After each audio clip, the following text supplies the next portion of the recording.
of critical engagement with various disciplines of social sciences. Now, how does one understand the concept of online education, or for that matter, an issue related to the teaching, learning, and technological transformation that concerns collectively of the people or a group or a community? To engage with such questions, we are delighted to have with us today Professor Satish Deshpande to talk to us on teaching and learning in the online era. Professor Satish Deshpande is a professor of sociology at the Department of Sociology, Delhi School of Economics, University of Delhi. His research interests include caste, class inequality, contemporary social theory, politics and history of social sciences, and South-South interaction. He is the author of Contemporary India, a Sociological View, Untouchability in Rural India, a co-authored with Ghanshyam Shah, Harsh Mandar, Sukhdev Thorat, and Amita Bhavishkar. He also edited an important volume, that is The Problem of Caste. He is the contributing author for the Indian Express, The Hindu, and various other journals and newspapers. So I welcome Professor Satish Deshpande for having found time for us.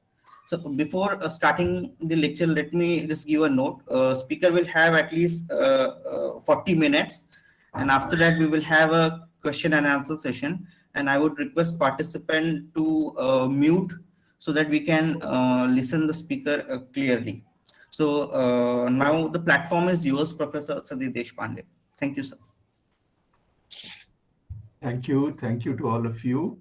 And I'm very happy to be here. I think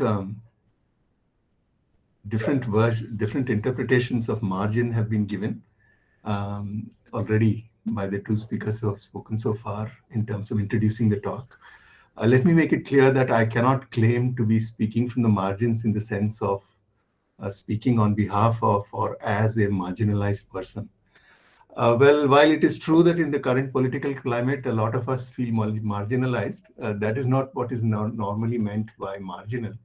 So I am not the one who's speaking from the margins, at least as far as margin understood in the normal social terms of being on the social periphery.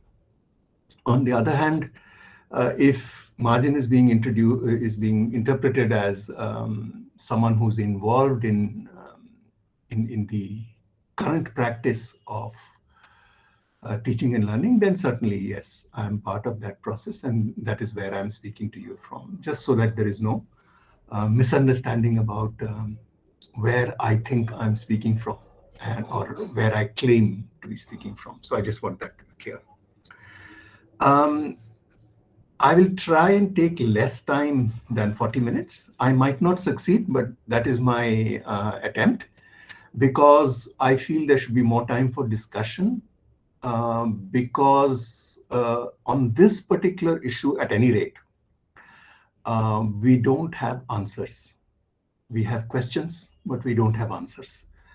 And therefore, the more discussion we have, rather than some one person talking about it, will be better, in my opinion. And there are many aspects of this in which teachers like myself are genuinely not in the know.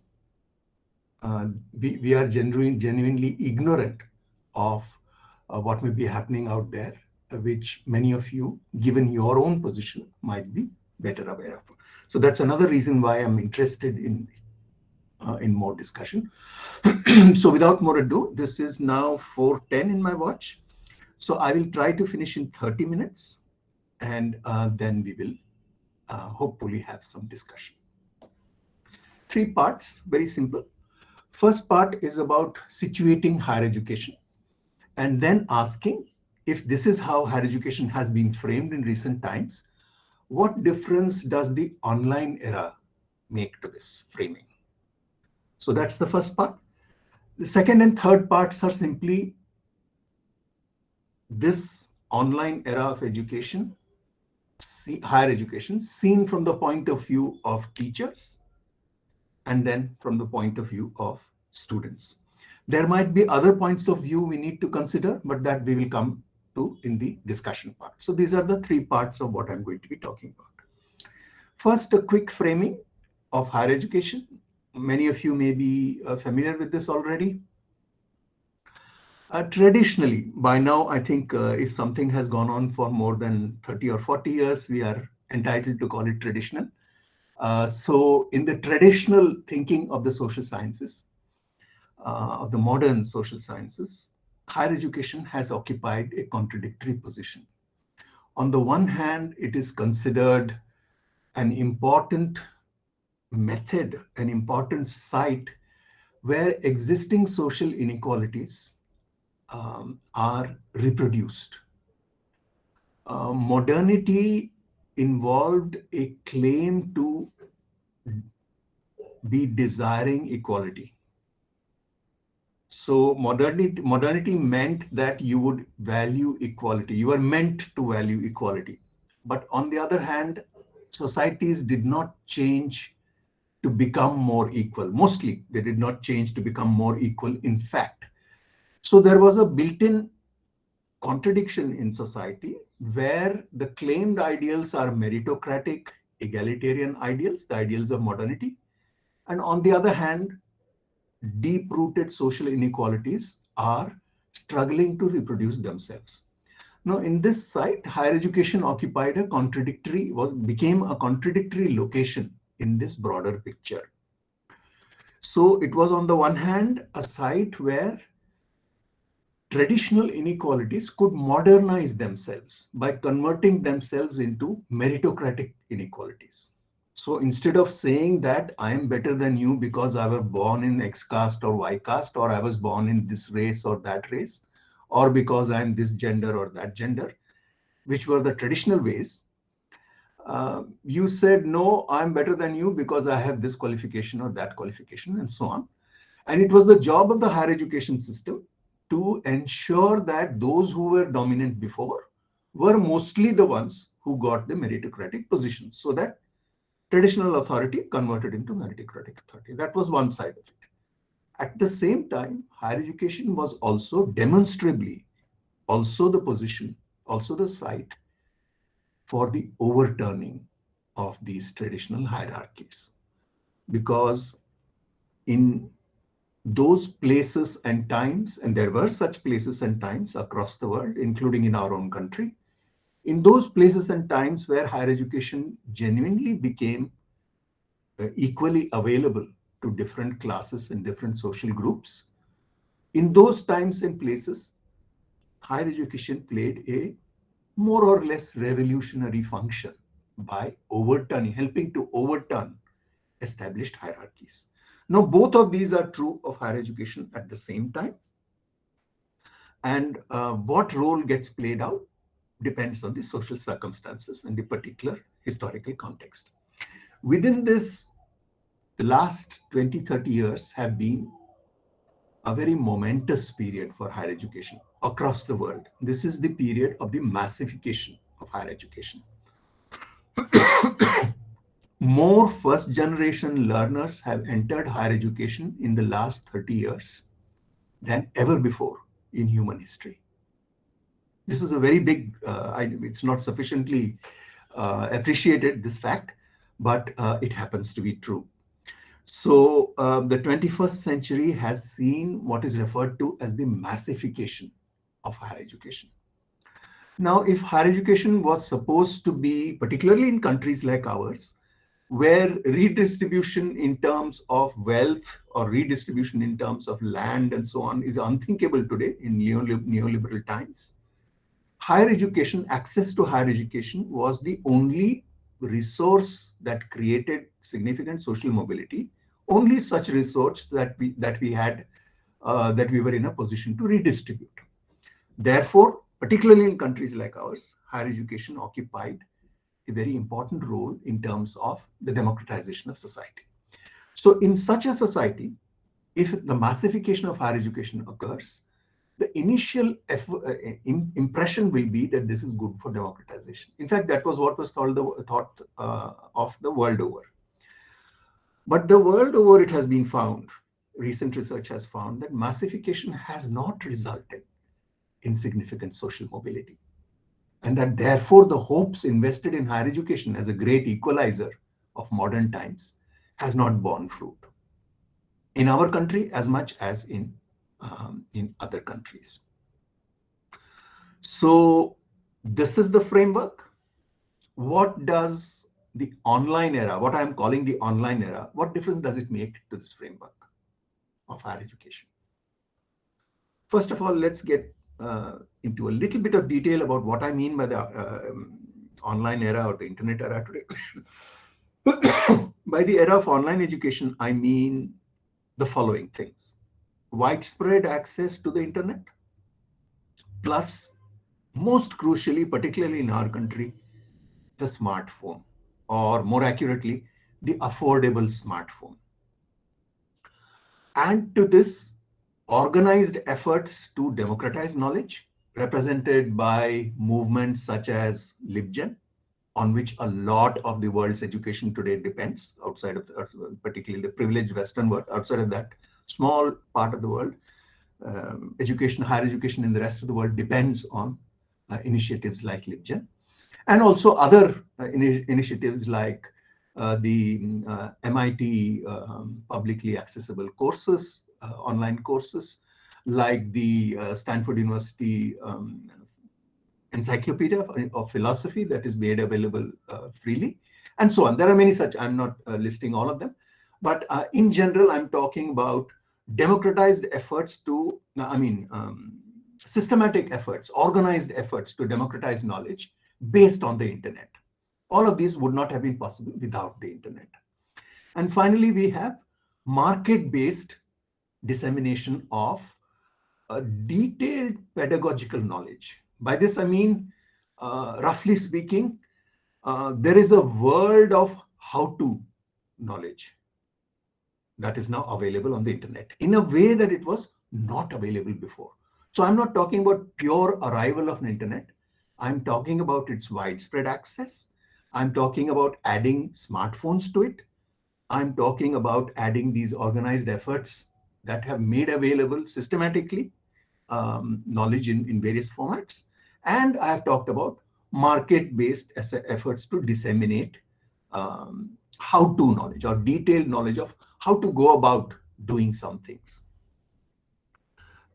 If this is what internet has meant, what has the most recent phase, the post-pandemic phase, meant for this? Here I will only point to some of the predictions made among others by a scholar called celebrity-come scholar called Scott Galloway, who is sort of venture capitalist, investment, not quite investment banker, but a venture capitalist, somebody who made money by very famously correctly predicting some stock market trends, of an IT guru of some kind, IT guru in the sense of the new, what is going to sell in the IT world, that sort of thing. And he is also a professor at NYU. So this kind of a person who's positioned between the world of industry or the most happening part of industry and industry investment, and of course the academic world. His vision says that in future we are going to see tie-ups. The online world is going to stay; it's not going to go away, and we are going to see big tie-ups between, let's say, just hypothetically, Google and Harvard, or Amazon and University of California at Berkeley, or Instagram and Oxford University, or something like that. Basically, big brands in education getting together with big brands in internet-based business, who will try to exploit synergies that are involved in this, in the coming together of platforms, large platforms, owners of platforms, with owners of brand names in higher education. So within this, he's saying that the top 20, 30, 40, 50 brand names in the world, most of which are in the developed Western countries, almost all of which are in the Western developed countries, will be okay. They will do well because their brand name is in the top 50. The next 200 or so are going to take a very big hit. according to him, because of the coming of this online world. So I won't go into detail, but basically a lot of uthal-puthal, a lot of turmoil is going to happen, and it will lead to large conglomerates based on platform economies, bringing together a platform economy and online education. Okay, so that's as far as the framing goes. Let's look at it now from the point of view of teachers. What about the role of teachers if all of this has happened? So the first question to ask really, and in fact, I was toying with the idea of giving the title to today's talk as Are Teachers Obsolete? I wanted that as I thought of that as a title, but I thought that would be a little misleading because that's not the only concern here. But definitely that frames the whole teacher's point of view. We don't realize it much, particularly teachers don't realize it as much, or we don't admit it as much. But especially in countries like India, where a large part of the teacher's role, even today, was limited to, or was mostly limited to, the conveying of information. The teacher was somebody who, quote unquote, knew more than the student. And the knew more, mostly, not all of it, thankfully, but mostly meant had more information. This was very understandable and natural to be expected in a society where information was not freely available, was in fact at a premium. For your generation, maybe it is difficult to imagine, but my generation is a pre-computer, pre-personal computer generation. And the time when I was doing my MA, or I was in your place, there were no personal computers. And initially, even photocopying was too expensive. And it was not available. It was not the common form for students. We had what was called cyclostyling, something that most of you may not even have heard of, perhaps. But that was the way in which duplication of things happened. Notes and books and so on were typed up on stencils or written out sometimes by hand on stencils, particularly Indian languages. You wrote by hand on stencils, and these were duplicated with a cyclostyling machine which produced it. Anyway, you're not interested in all this ancient history. The point I'm trying to make is that information was genuinely not freely available. So teachers were literally, they were founts of information. They were concentrations of information. Today, the internet is a far better source of information than any teacher can ever be. So the teacher is no longer today the person who knows more. There is no person who knows more today. There are only persons with more or less access to internet. Because internet knows all. And the degree to which you can connect to internet and use it, I'm exaggerating a little bit, but not a whole lot. So in this context, given that this has been subtracted from the teacher's role, what are teachers good for today? This is an important question to ask, and we need to think about it more than we have thought so far. I'm not saying that there is no role left for teachers. That's not what I'm saying. I'm saying that we have not thought seriously enough about how this role has changed decisively in the last 5-10 years. The pandemic has only underlined what has changed. And we need to pay serious attention to this in order to be able to think of our roles as teachers constructively, how to go about this constructively. There are many ifs and buts. It's true that the pedagogical knowledge that is available the internet teaching, the canned internet teaching that is available, namely apps or little videos that you can actually immediately download in answer to the question how to something or the other. And obviously, for reasons that are easy to understand, this is much better developed for the more technical subjects than it is for the less technical ones, the more discursive ones. But even for the discursive ones, a very vast ocean of pedagogical knowledge. I don't mean just unprocessed information. I mean information processed already, pre-processed in the form of answers to the question, how to, right? How to write an essay on topic X, how to compare this with that, etc., right? As different from what you might guess already has existed for some time, how to calculate the standard deviation of a distribution, or what are Maxwell's equations in engineering, and so on. Questions of that sort have always been around, but added to that is now much more discursive stuff also is available.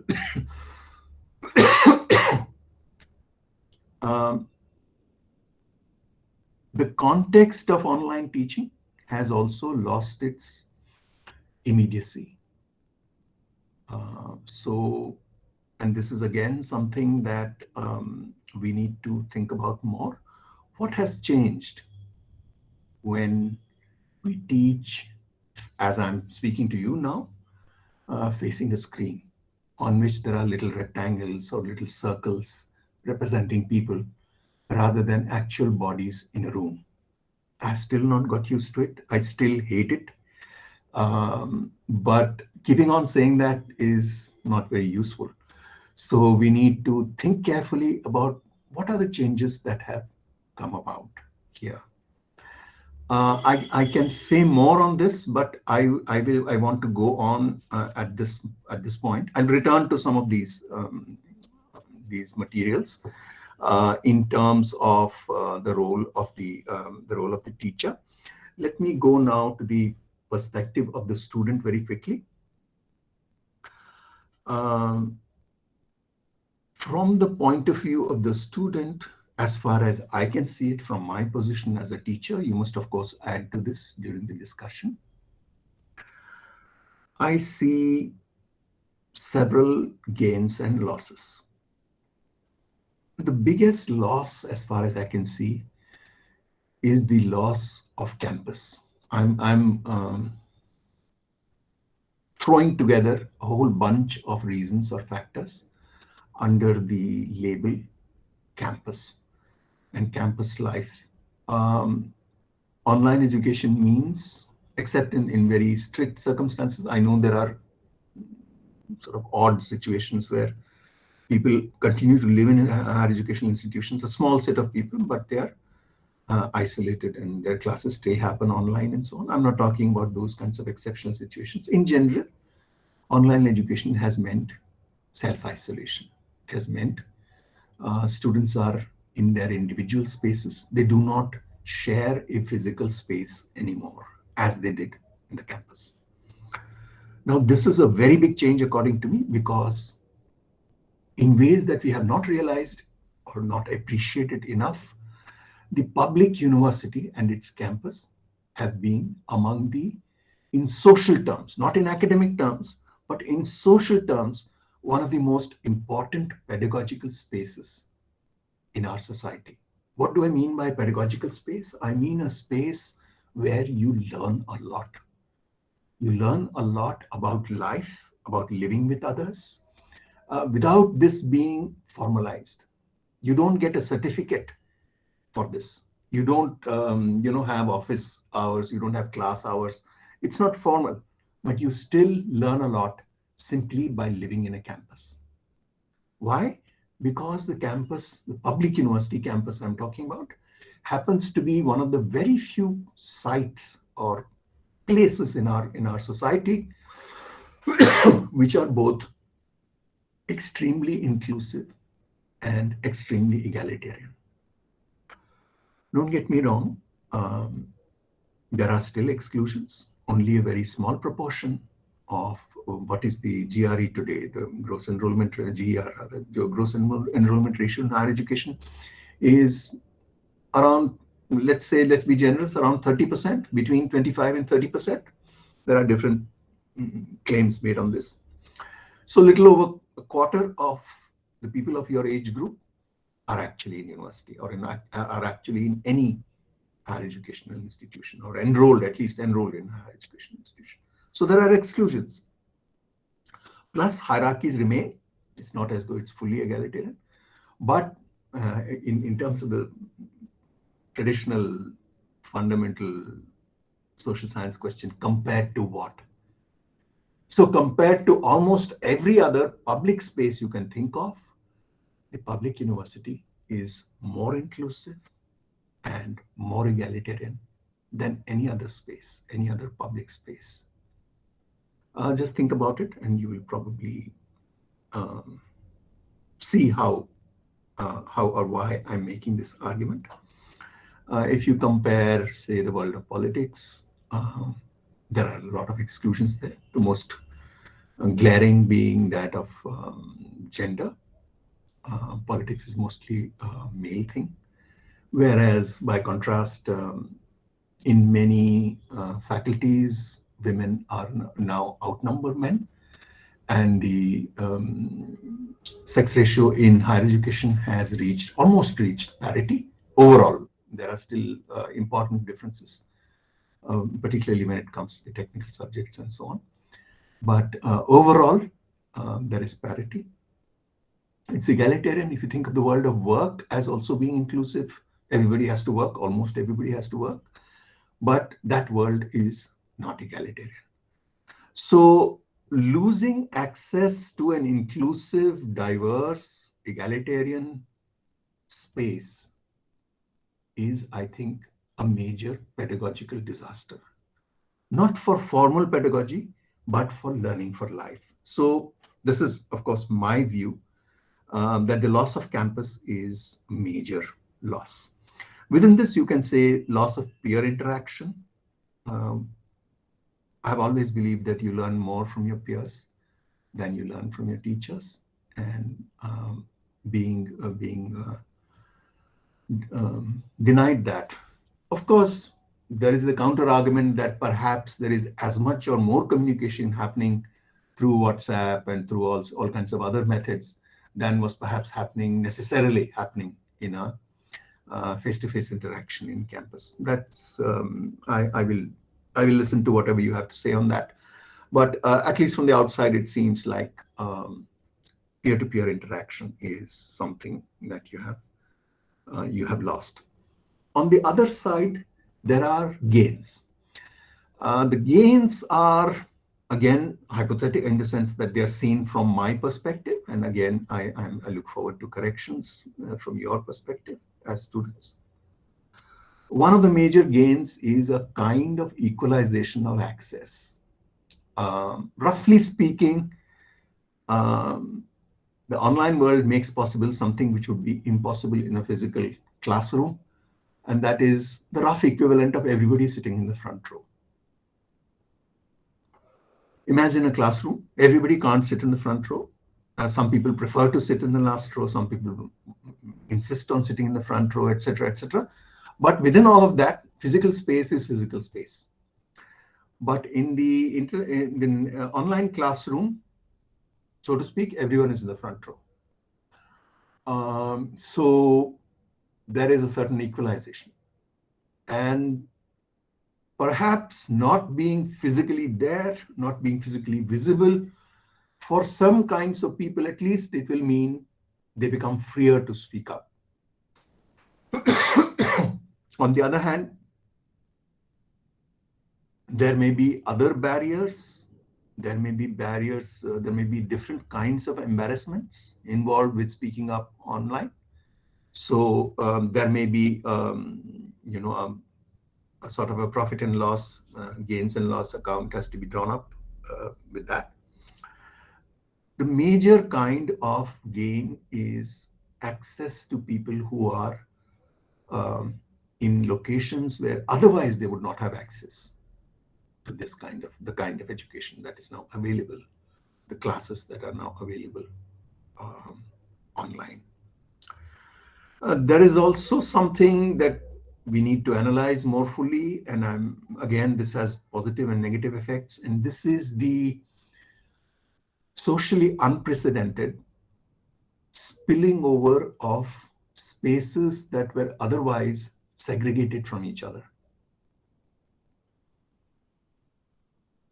As students, your space as a student, your campus space was segregated from the space of your family. They did not overlap. Similarly, my space as a teacher in the university was segregated from my home. They did not overlap. In the online era, these worlds are being overlapped. They are spilling over into each other. And this has had, from whatever anecdotal evidence that I have, which is not really scientific, which is not social scientific, but still, there are good and bad sides to it.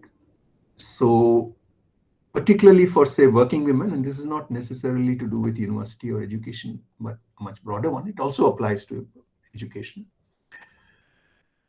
For working women, many times it's the first time their families have realized what they do. Those working women who can work from home, I'm talking about that subset. And this, in many cases, has led to a very good effect, where, say, the mother-in-law or the father-in-law or some other, the larger family, even the husband, say, who had no idea what quote-unquote work or job actually involved, when they see or come into contact with it, because it's happening in the same room as they are sitting, or it's happening in the next room and they can hear, it has had good effects. But you also hear of bad effects. When a class is happening and it's what the teacher is saying can be heard by other family members. Many times the topics, particularly in the social sciences, may be such that they offend family members. So in which case, bad things may happen because of that. But the broad point I'm making is that there is this kind of an overlap or a spillover of words happening because of online education, which was not possible and was not even thought of really much in the offline era. If you want to call all of the past as the offline era. So there is more to be said, but there are, in short, what I'm trying to say here is that there are new inequalities and new equalities brought in by the online era of teaching and learning. We have not thought about this enough, whether from the point of view of teachers or from the point of view of students, or for that matter, from the point of view, general abstract point of view of society as such. Very momentous changes have happened in the world of higher education, even before the coming of the online era, or as part of the online era. And the pandemic, the lockdown, and the almost mandatory nature of online education has served to highlight and underline all these changes, which we are not sufficiently prepared to think through and to face. There are, just as I raised the question of what is, are teachers obsolete? Or to put it more constructively, what is the role of the teacher today? In the same way, one can ask the question, what does learning, quote unquote learning, or what does being a student mean in the online era today? And finally, if we are entering what will, according to many predictions, be a largely irreversible turn towards online education, then what does it mean for society as a whole?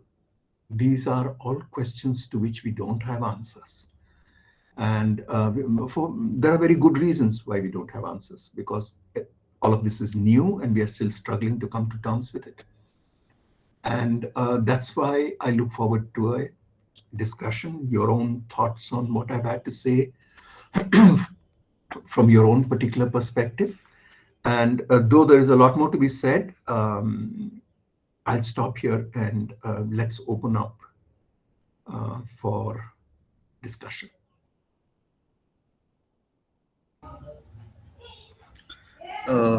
Thank you, Professor Satish Deshpande, sir, for this very enlightening lecture on the higher education. So I think without wasting a time, we can directly go to the participants if they have any questions or comments, or if you want to discuss some critical questions. So they are free to raise their hand or use Q&A box. Sangharsh, can I ask a question if you allow me? Yes, Divyangra, go ahead. Good evening, sir. So the last point that you raised, that we have blurred the boundaries between public and private space, especially for women. Obviously, feminists have been saying that for quite some time now, that you cannot have two distinct spheres. And that has happened. It has blurred down. And a lot of relevant topics you brought up, like if, for example, we're attending classes which we're discussing issues which we would not be comfortable discussing in front of our parents or around them, that has also been raised. But my question is the erasure of a public space, which is for a lot of women an escape, which are more with a from a more conservative, let's say, personal or private environment, is it desirable?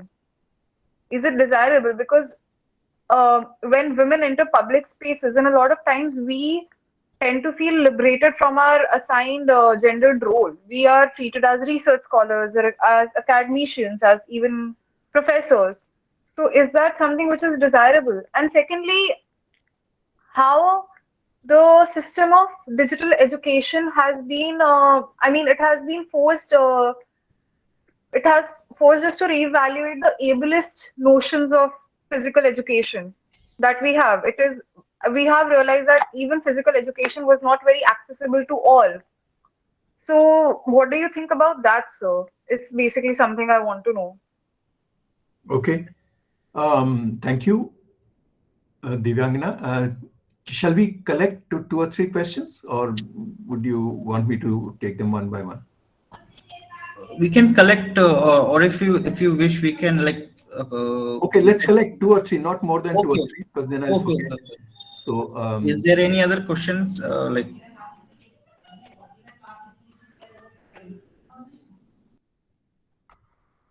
okay, maybe then while people are getting ready to ask, somebody has. Mayur, go ahead. Hello, sir. Hello, Mayur. Sir, nice to hear too after so long time.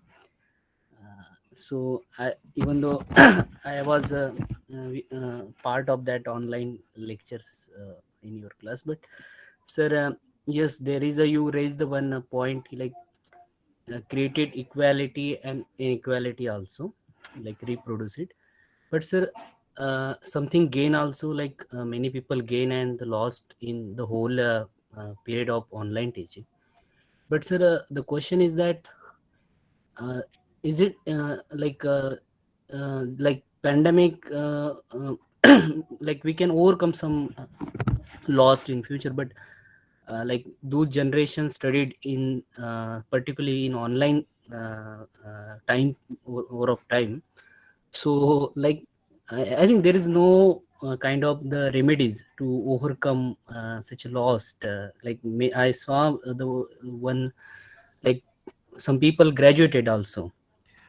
This is what I want to ask, Mayur. Loss of what, according to you? What have you lost? Sir, that Because those descriptions are very useful, are very important. What do you sir, think you have lost? Lost in the sense those are kind of the first generation student, and the particulars are coming from very underprivileged background, and particularly the rural background. So, and they don't access particularly the all kind of the resources, and they required sometimes campuses, like you had raised this issue. So and they learn from the each other in the campuses and use the resource of university space, like specifically in the library. And many people don't have the spaces to study in the home also, many times the pictures comes on social media how the people studied in a small village, and they small home, and not getting a proper space to study particularly study. So that kind of the loss of the student, from the student perspective I'm telling. So it's my reflection to there is no or is it, and have they remedies to be overcome in future, or I don't know that answer of that question. Yeah, No, thank that's true. Yeah, thank you, Mayur. We'll try and deal with this. Yeah. Okay, so do you want to answer these two questions or? One more we can take, then we'll come to. Okay, by Vijay Bhaskar, you can go ahead. Okay. Thank you, sir. Uh, Sir, my question is, sir, due to, the technological improvement in our society, especially the growth happened in the technology, and then this technology facilitate us to access they have given us the more accessibility. But in terms of sciences, especially sciences in the sense, sir, I am talking about the rationality which I learned in the university. Yeah, which when we talk with my friends and the colleagues, when there is there is a discriminating place also, but for the marginalized sections. But how sir what you have to, मतलब what आपका sir suggestions क्या होगा कि किस तरह से जो जो टेक्नोलॉजिकल स्पेसेस में जो वो जो नए तरह से फ्रेम हो रहे हैं, वहाँ पे रेशनलिटी को, वहाँ पे जो डिस्क्रिमिनेशन जो कि ऑलरेडी लोग बहुत ज्यादा वेमनेस हो गए, they are attacking each other on social media. They are learning, they are not behaving in such a way. Sir, इसको इंक्लूसिव कैसे करा जा सकता है, या फिर क्या इसका ये इसके जो साइड इफेक्ट्स जो हैं, क्या ये और ज्यादा एग्रीवेट होगा? सर, इसके बारे में सर आपका क्या पॉइंट ऑफ व्यू है? Thank you sir. ठीक, तो shall we take these three then? Yeah, yes, sir. Yes, sir. You can answer these. Okay, so let's start in reverse order. जो विजय भास्कर पूछ रहे थे. Forgive me if there's anybody here who doesn't understand Hindi. I'll be very happy to also speak in English if there are any such people. But since Vijay Bhaskar seemed to be more comfortable, let me just start off in this. विजय भास्कर जी, आप जो कह रहे थे, मेरा जो मानना है, या कम से कम सतही तौर पे यदि जो देखा जा रहा है कि डिजिटल दुनिया में सभी बराबर है ना, गाली गलौज में भी सभी बराबर हैं. यस, है ना. तो आपके पास भी मोबाइल फोन है, और चाहे कोई डोमिनेंट ग्रुप का है, उसके पास भी मोबाइल फोन है.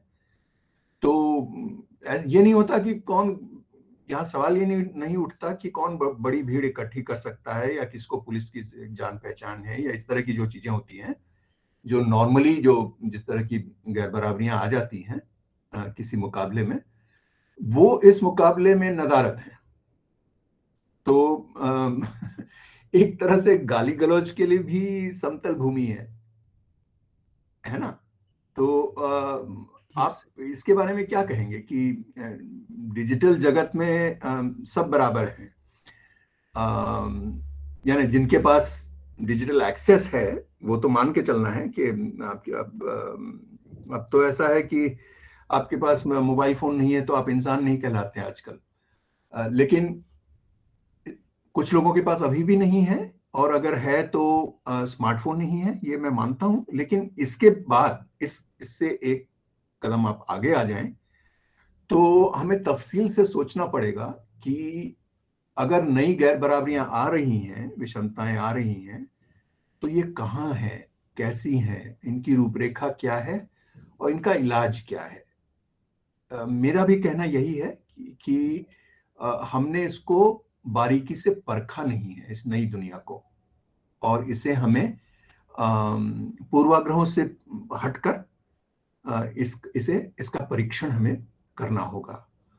और ये सब हमारे अपने अपने अनुभव, और इस अनुभव से हम क्या निचोड़ निकालते हैं, क्या सार निकालते हैं, क्या निष्कर्ष निकालते हैं, इस पर निर्भर होगा। तो मेरे ख्याल से ये अभी खुला हुआ सवाल है कि क्या डिजिटल दुनिया में बराबरियां बढ़ती हैं या गैर बराबरियां बढ़ती हैं।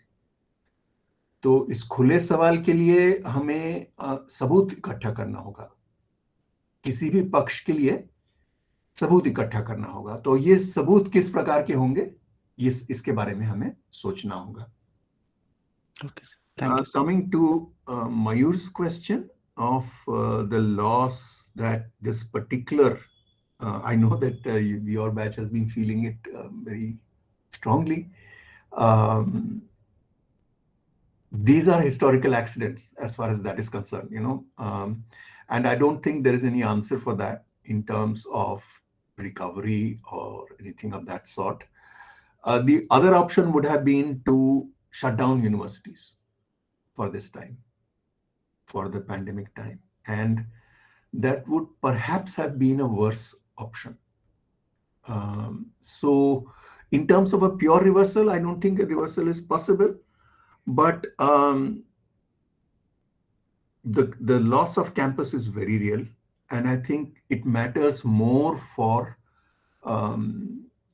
disadvantaged students, as you rightly pointed out. It matters more for disadvantaged students than for others, because at a very obvious level, if I come from a very privileged background, my home is a privileged home, then if I'm restricted to my home, then I'm automatically restricted to my privileges, right?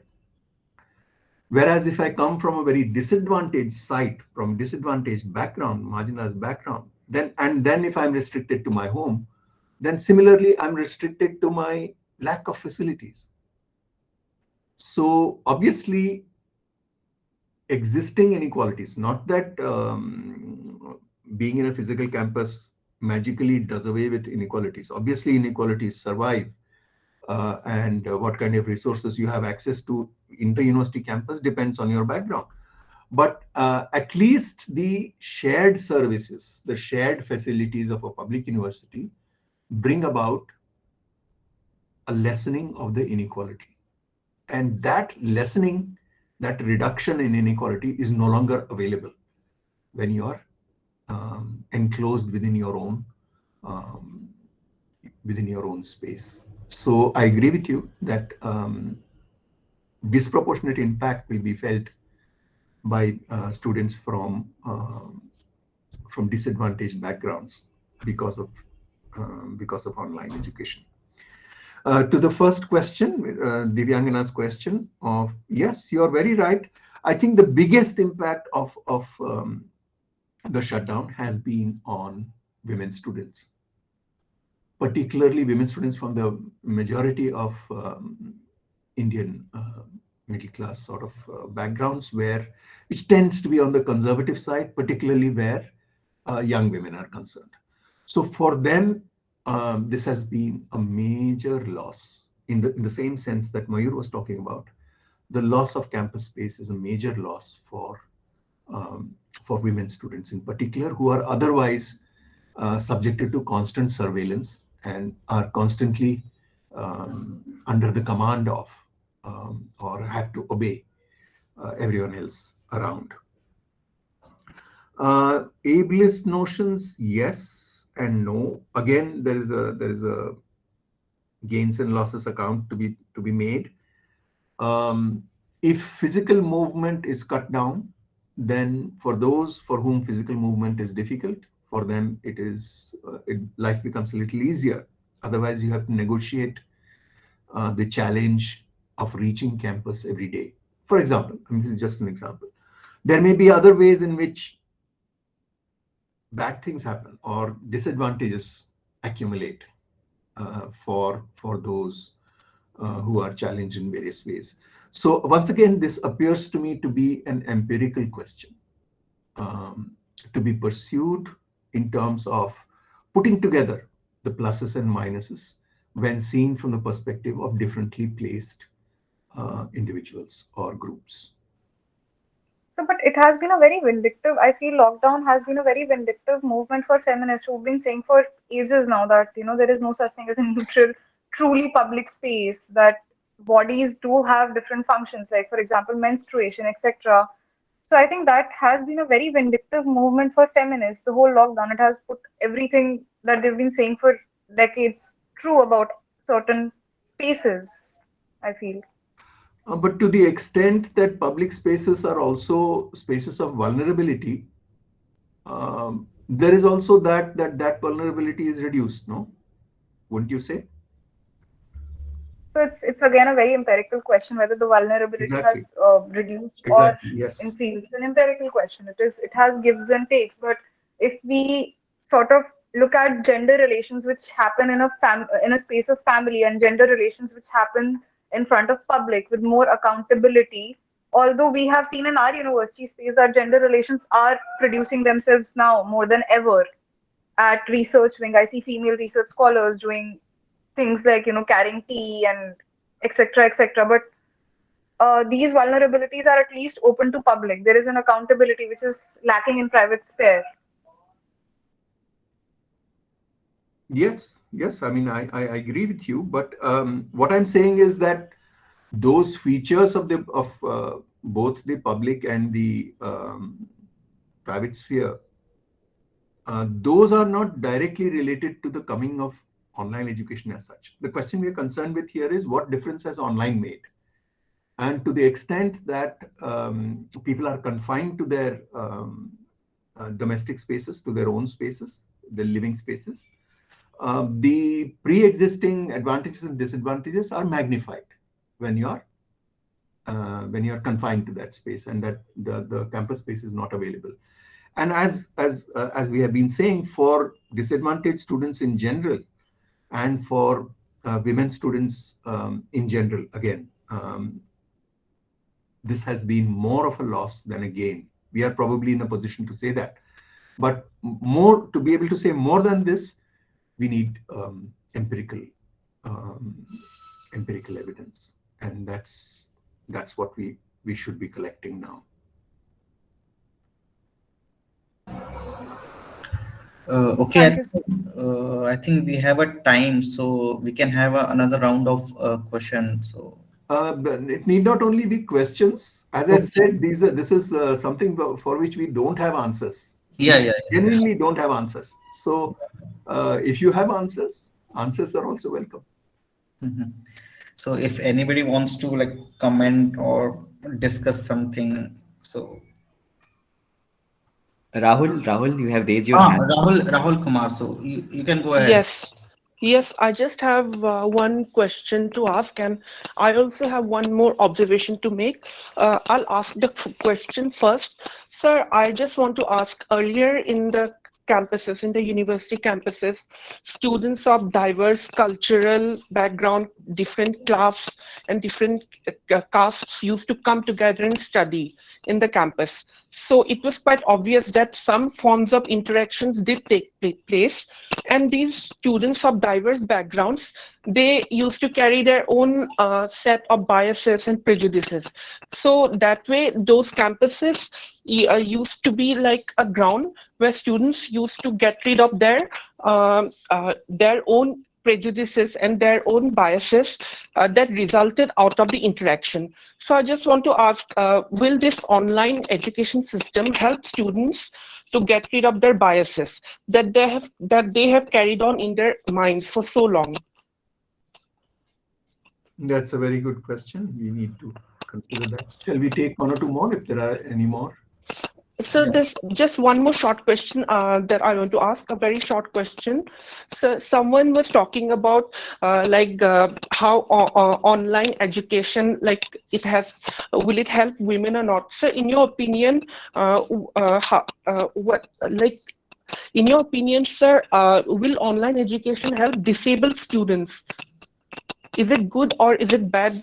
Like, in your opinion, what it is? That's what we have been talking about just now in Yes. response to other Divyangana's question in particular. You can see both happening. You can see things that are better, like Yes. not having to travel to the campus every day. For some people at least, it will make life easier. But there may be other things that are happening which make life worse. So we don't know the detailed answer yet, but in general terms, where we are able to speak of general terms, like your first question about getting rid of biases and so on. Yes, sir. Yes, that is one of the big things that campuses were good for. And I would even be even more modest than getting rid of biases, because campuses may also cement your biases. You know, they may also strengthen your biases.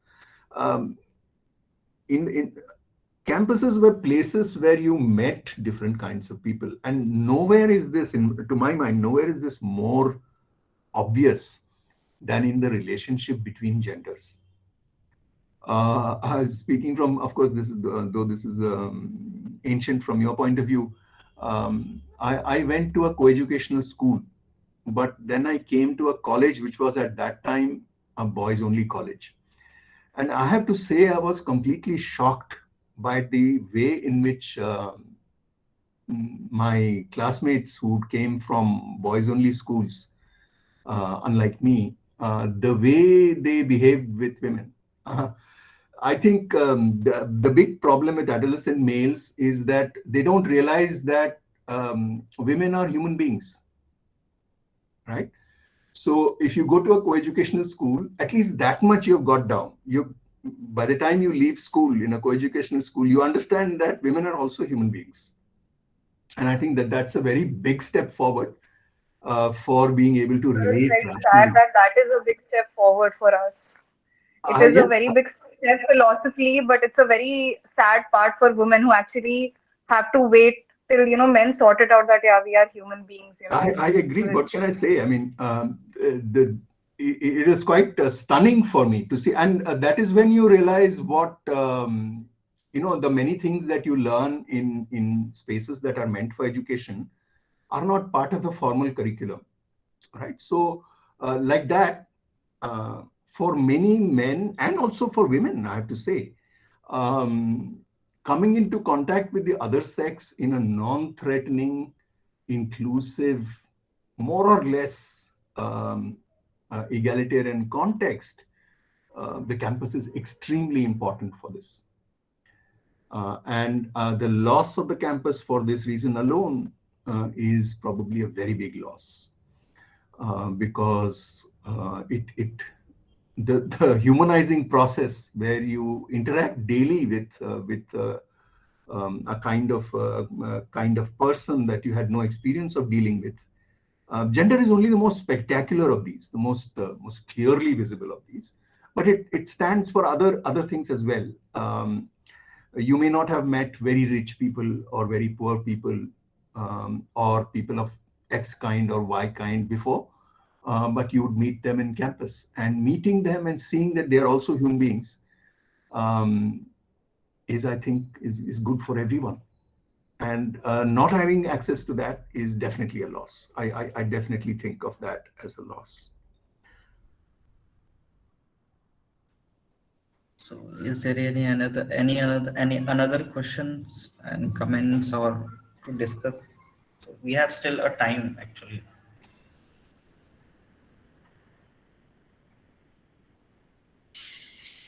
Sangharsh, can I ask? Yeah, go ahead with it. Thank you, sir. I mean, definitely the pandemic and the pedagogy has a certain link. I mean, you have elaborated this in your discussion. So the whole purpose to start the Speaking for Margin as a group of scholar be or part of the MPhil program in 2018-19, and the sudden COVID came and we are forced to, forced to go back to the home. We have vacated our hostel's room and go back to the home. So then we realized that there is a certain gap. we need to need some sort of a mechanism to kind of breeze, because we are literally missing this all discussion and all. We are not able to communicate with our fellow friends, and then we attempted to make this such kind of group. And even in the pandemic, it provides a lot of opportunity, though, but it has certain negative implication. But I mean, I just wanted to ask, you are just mentioning the virtual spaces versus physical spaces. How you mean the pedagogy in the virtual space and how pedagogy works in the physical spaces? I mean, I firmly believe, being a research student, I believe that pedagogy has certain limitation when the mode of teaching has to be virtual, and when pedagogy is certainly different when mode of teaching is the physical. Because my question is basically, who will decide the onus, like the whole process of teaching and the whole mode of Onus teaching? for what, Vidyasagar?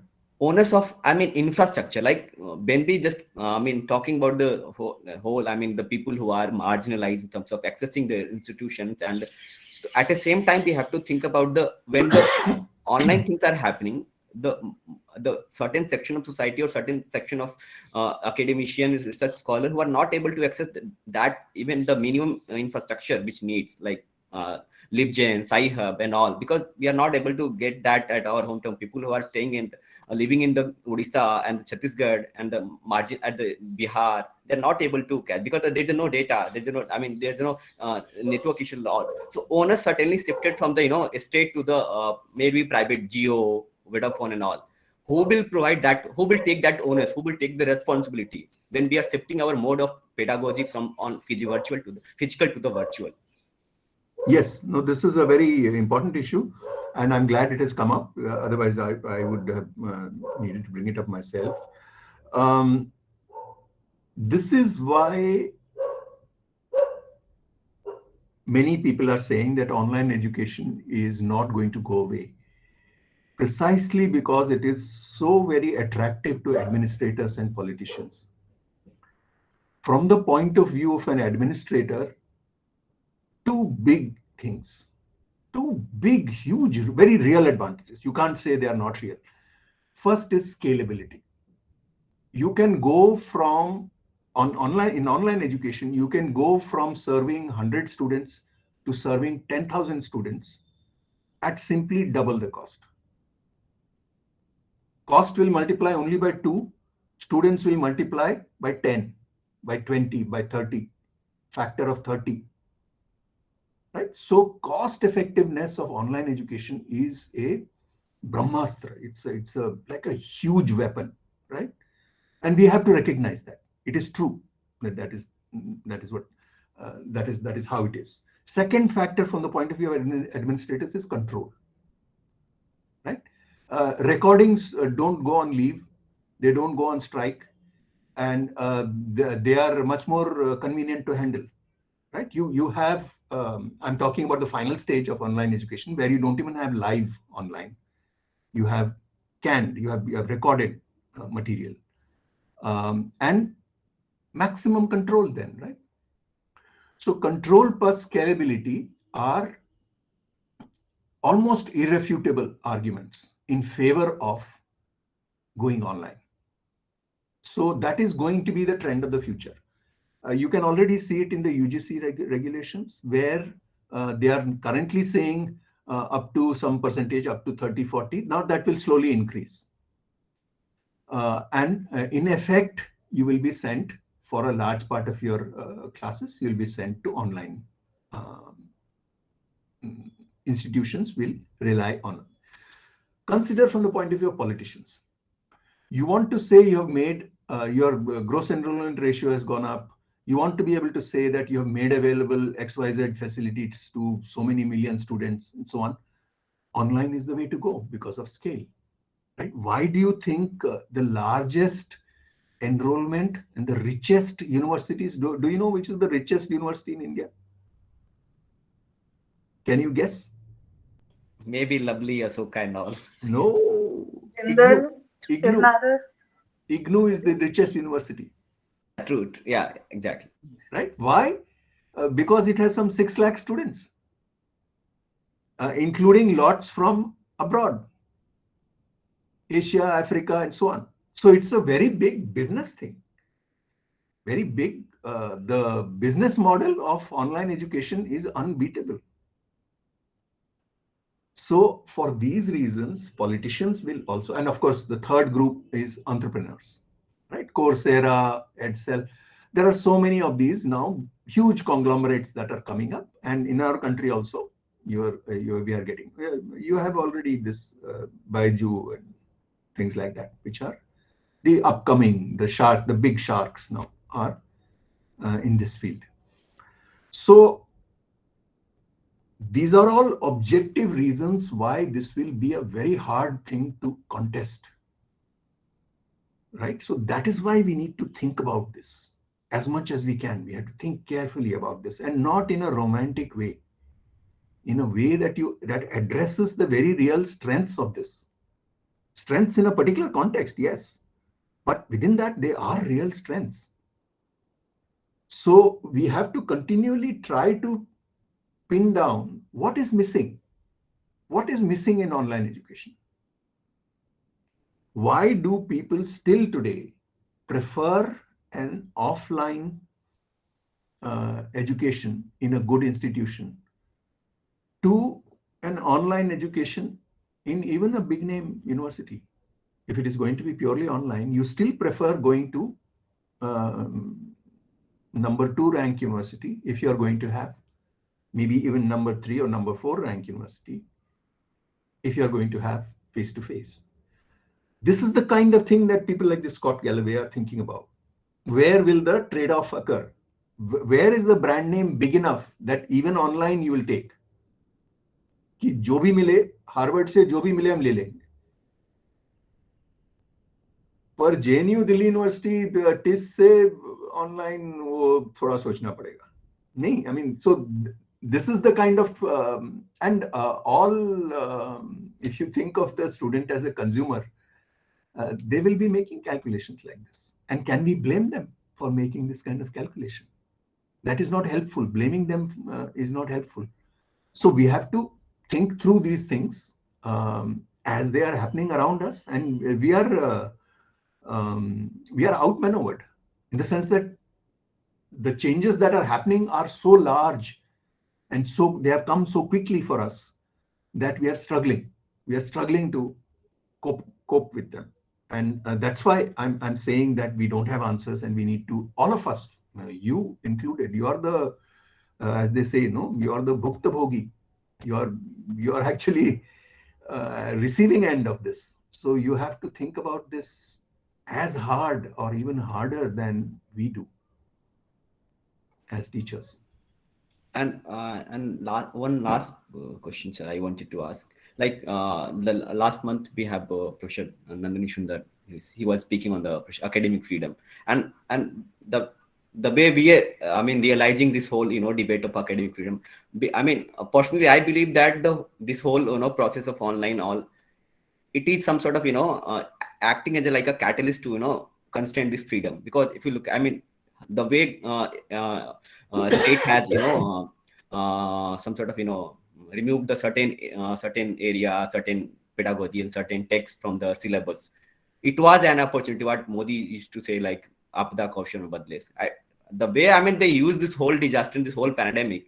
So it is also this whole process of online is just some sort of for acting like a catalyst for them. Do this. But Vidyasagar, we have to be a little precise here. The problem with syllabus has nothing to do with online. Removal of things from syllabus happened in the offline time also. And in fact, that had nothing to do with the syllabus being online as such, right? So we have to separate out the problems which are due to specifically online form from the problems that are due to authoritarianism as such. No, authoritarianism as there is such, some merit to the argument. we have to be dealing with, we have been there. It's an older than pandemic problem. Pandemic has only brought about a certain kind of synergy, and it has blocked the more obvious kind of protest. But beyond that, it is not really, the invention of authoritarianism is not because of pandemic.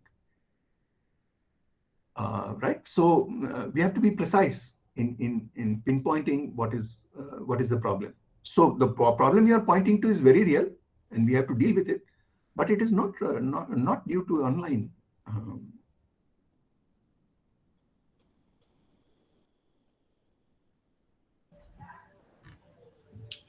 So shall we take a question, or like we can? Rahul's hand is still up, but is that the old hand or? I think it's old, and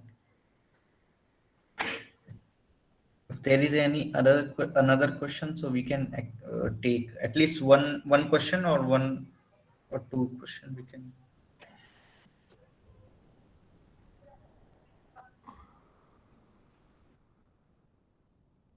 भाषा को लेकर के कोई दिक्कत हो तो आप हिंदी में भी पूछ सकते हैं, और मैं कोशिश करूंगा अगर आप मराठी में भी पूछें या कन्नड़ में पूछें तो भी मैं आपकी बात समझ सकता हूं।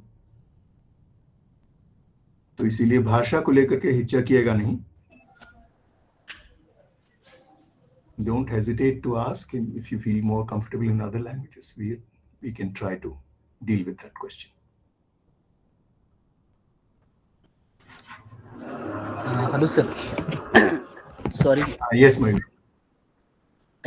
I think okay, so, sir. Just I have one reflection, like while the whole talk, like most of the time we discuss about higher education spaces and about online education and the problems and all, etc.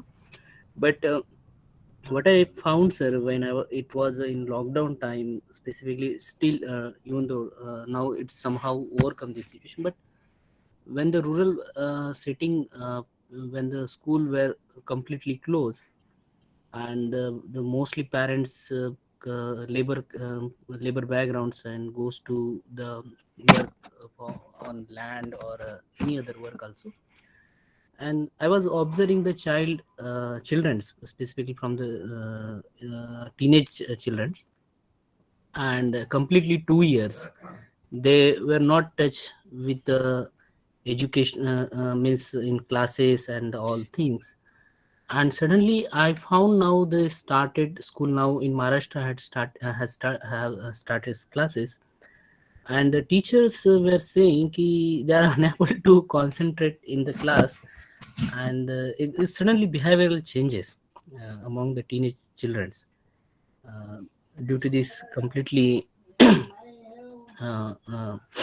disconnection with the education system. But sir, even though the state intervention, like the pandemic has impacted in every sphere and every sector, but the intervention regarding the specifically primary education and the high school education, the state apathy is not willingness was there also, like means they initially said ki, like we are starting Doordarshan and so, but the intervention was very was completely absent regarding teenage education system. So isn't sir, like the interest of state, like higher education somehow started online and something activity was there, but the teenage was like primary and high school literally completely absent, and state intervention is very. So what do you think about the state intervention particularly, like? No, so it's true that a lot of things were stretched, and again we have to sort out. We have to remember that something like the pandemic is a huge challenge for any state. Look at the European states, and look at even the state in country, very rich country like United States. They're just completely stretched in terms of their capacities. So some allowance must be made for that, and this is not really a matter of this government or that government. Any government in place would have been challenged by the pandemic.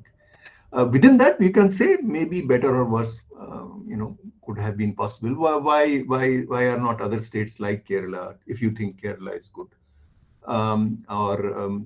why does every state have to be like UP, or whatever it is that within that you can think about it. But we have to start from the premise that a pandemic is a major challenge for any state, even an efficient state. Within that, let us look at the priority of education in our system, which is a pre-pandemic issue, right? And Yeah. it is from the point of view of parents also. I know of many parents for whom it was a crisis because child is at home all day, and you have to you have to mind the child, because that is how compulsory schooling also started, right? I mean, this is Foucault came much later, but even before that, there have been versions of this, that school was about disciplining a population. And obviously, for 2 years, that disciplining force is absent. There is going to be trouble. So we will see a lot of that. And even for me as a teacher, if we go back to offline, I will have to kind of reteach myself how to handle a classroom, since we are now got so used to looking at the screen and these little rectangles on the screen. So you're right, big changes are there. Someone has a question. Sanoj has a question. Yeah, Sanoj, go ahead. You can ask a question.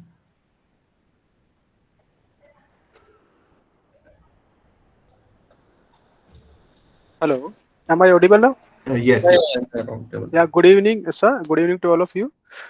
Sir, my question is in online mode, when we come to this university campus or other campuses, so we get opportunity to explore different avenues of campus life, and that shapes our personality and that market demands. So aren't we on the losing end of this thing, that when we are on online platform? And second point is, since our birth, we carry different prejudices. So when we are on this online platform, so we also lose that opportunity to learn different perspectives of different people comes from different cultures and from different backgrounds. So this is my means just can consider it like my observation or question. So how do you see it, sir? Yes, yes, that's what we have been talking. So many people have been saying, right? Even in this discussion that we are having just now. Yeah. Access to campus is very important from many different perspectives, and we have to, we have to catalog those differences. What difference has it made? The absence of campus, both the positives and the negatives, because there will be some of each. They may not be equal, but there will be some of each, and we need to. And it will also be different from the perspective of differently placed students or teachers or others. If anything, if you want to point to a single big factor that the pandemic has made underlying for us, which we were not granting enough importance, and that is the importance of campus as a space, has been underlined by the pandemic. And I hope we can do something constructive with this advantage, the advantage that the pandemic has given us, that we now realize how important campus spaces are for reasons that are not necessarily academic. So I've personally been pushing this argument of the non-academic uses of the university, which in our society may be more important almost than the academic uses of the university. So from a social point of view, we must not discount the non-academic uses. And online education is simply not in the same neighborhood when it comes to these non-academic aspects of education. Thank you, sir. Thank you, sir, for all these answers, and thank you, participants, for all these enlightening questions. So I think we can stop here. So we have like 5 minutes. So I request Vidyasagar to, conclude the session. Yeah. Uh, hmm, so finally, I mean, Yeah, I'm so sorry to interrupt. I wanted to say Uh-huh. something. Yes, somebody yes, else. Jagriti, Jagriti. please quickly go ahead I quickly. just Yeah. wanted to say thanks to sir. I mean, it's always enlightening to see sir, and it's always like he's the cute little Santa for me today. And he's so soft spoken, and I just his voice is like melting in my ears. I'm just listening and listening to him. So it's like it's been said that you should be the Santa in someone's life. So in my life today, it's Satish Santa. It's always enlightening. Well, this might be, you might count this as one of the advantages of the online mode. A meeting with so many of you in different cities would not have been possible Yes, that if it was happening in Delhi or Mumbai or wherever. It would have happened in that one place. yes. So, but I'm just a bit apprehensive and fear about this. I have a fear about this whole online thing. Since we are having webinars, this is a new term coined, webinars from seminars and conferences. This is really, I'm very apprehensive of these words. So, sir, I'm really apprehensive of the thing, and I'm actually fearful and scared of the thing that in the future the government is going to say, just go and have a webinar. We are not going to pay any money. So ICSSR and others, they are just denying all the sponsorship. They are denying all the student travel grants and everything, and they will say, okay, what's the problem? Just go and have a webinar. So I am a bit fearful and apprehensive of this fact that what is the future of Yes. whole academia? Like I'm not Yes. in touch, like physical touch we cannot have. Like I'm going to talking to sir. I remember in D school, I sat with you on the footpath and we had a chat. I mean, I cannot have that thing in the here, and I cannot have that thing anywhere else. Like we need a physical conference or a seminar where we can see each other, because emotions we cannot see like this. That is only possible when we are physically present. Yes. No, I agree. And I mean, that is really, I mean, I didn't get into all of that because it's probably too specifically a teacher's point of view. But you realize in the online era, you realize how dependent as a teacher you are on the cues that you get from students. Even if students are bored, there are different gradations of boredom, right? And those are very important from a teacher's point of view. Which particular kind of boredom or disinterest is happening is a matter of great importance for the teacher to calibrate their classes. So not having access to that is a very big disadvantage. But on the whole, I feel that students tend to lose far more from the online mode than teachers do. Because I have felt quite often that many academic seminars need not happen, or at least if they happen, they can happen online, no problem. And all this traveling around the world, is bad for the environment, and most of the time it is not necessary. But to think like this is only to think of those who are participating in the seminar, those who are going to speak in the seminar. What about those who would see people, like when we were students in JNU a long time ago, we saw big names from the world of academics physically. Occasionally we saw them, and that made a big difference.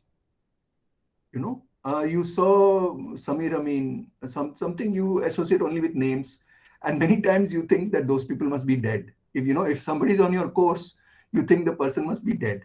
But when you actually see a living person and that person is also on your course, it does something to you, right?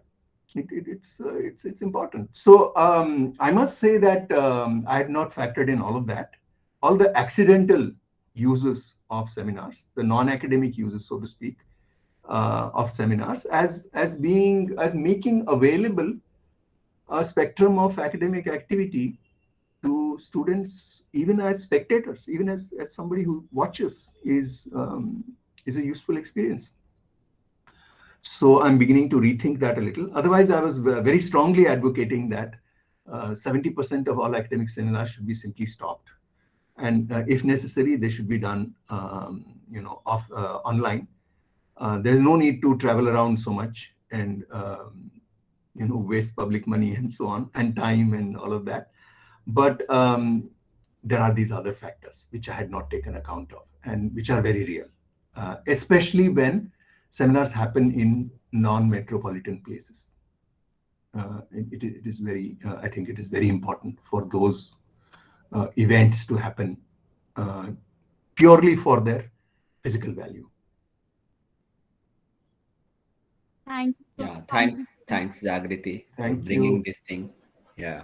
So, I mean, we are about to end the discussion. So I would like to say thanks to Professor Deshpande to, I mean, accepting our invitation and you have, I mean, we wanted this, sir, discussion with you. That's why we are constantly sending you email to and reminder, please, sir, please, some sort of. So thank you, sir. This is, this is where all of us are in the same boat. Yeah. True. Changes that are too big for any of us have happened to us, whether as teachers or as students, and we are all struggling. So do try and think actively, collectively, actively about what is happening and what can be done. How can we respond to this in a constructive way without being romantic, without discounting the very real sort of forces that we have to face now in terms of this online huge monster is not going to go away easily. True. So thank you all. And I hope that some of you at least will continue thinking about these issues. And maybe in future, we can expect something from all of you in terms of a response, in terms of some constructive way of dealing with our life situation now. Right. Yeah. So thank you, all of you. Thanks. I mean, the participants who have joined Thank us you and so much, sir. participate in the discussion. I'm sure that all of you, I mean, feel enriched with knowledge after completion of this discussion. And thank you once again, sir, for for this discussion and for your support to this our initiative. Welcome. And, welcome. Yeah. So just a small information. 8th of January 2022, we have Professor Soumyavrat Chaudhary will speak on the rethinking caste experience as a method of inquiry in social science research. So you all are invited for the discussion. Please join us. Stay safe and stay tuned with us. Thank you. Thank you, sir. Thank you, sir. Thank you, sir. Thank you. Thank you, sir. Thank you, sir. Thank you, sir. Thank you. Thank you all. All the best. Thank you, sir. Thank you, sir.